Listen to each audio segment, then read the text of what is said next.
कधीच नाही चुकणार तुमचे फेवरेट टीव्ही शोज झी5 सोबत, तेही एकदम फ्री।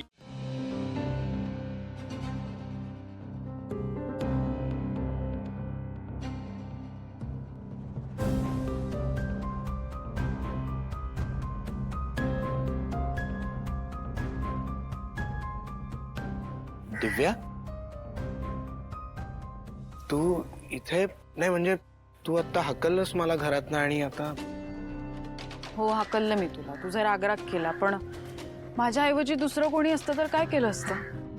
तू कसा वागलायस हे लक्षात कसं येत नाहीये चंदन तुझ्या? मी नाही माफ करू शकत तुला, आई आणि बाई आजी समोर नाही एक्सेप्ट करू शकत तुला। मी माफ कर असं म्हणतच नाहीये दिव्या, फक्त एक संधी दे एवढंच म्हणणं। हे बघ, त्यावर मला आत्ता वाद घालायचा नाहीये, पण ऍटलीस्ट तू किती मोठी चूक केलीयस हे लक्षात घे।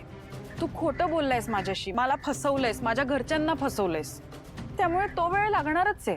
मान्य आहे मला, म्हणूनच सगळ्या जुन्या गोष्टी बाजूला ठेवून एक नवीन सुरुवात करायची। तू सांग मी काय करू, मी ते करायला तयार आहे खरंच। काहीच करू नकोस, तू हे सगळं आधीच खरं सांगितलं असतं ना तर ही वेळच आली नसती। मला माहितीये दिव्या, ही वेळ माझ्यामुळेच आली आहे, म्हणूनच सगळं विसरून पुन्हा एकदा नव्यानं सुरुवात करायची। अरे कसं विसरू चंदन, तुला कळत कसं नाहीये? सगळं विसरणं सोपं नाहीये माझ्यासाठी। तूच बघ ना, तू काय काय केलंयस माझ्यासाठी। आठवतंय का तुला? मला लग्नातून पळून घेऊन आलास, मला कुठे कुठे फिरायला नेलंस, महागड्या गाडीतून फिरवलंस, किती महागडे दागिने दिलेस मला। मला माहितीये तुझं माझ्यावर किती प्रेम आहे, सहजपणे कोणीच असं करत नाही, आणि हे सगळं तू एकट्याने केलंयस।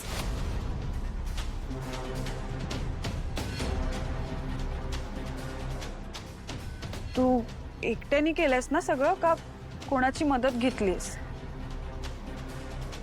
दिव्या, खरं सांगायचं झालं तर होती, मला एका व्यक्तीची मदत होती। कोणाची मदत? मला वाटलं तो हे सगळं तू एकट्याने केलंयस।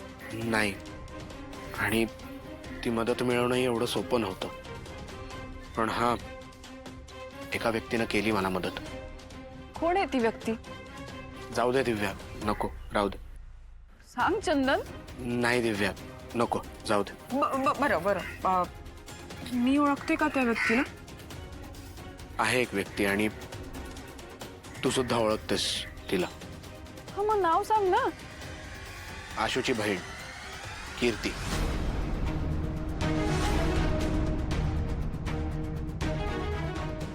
बापरे, खरंच? हो, पण ती का करेल असं?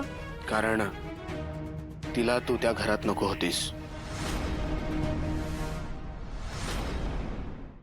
झी5 ॲप डाउनलोड करा आणि पहा सर्व एपिसोड्स एकदम फ्री।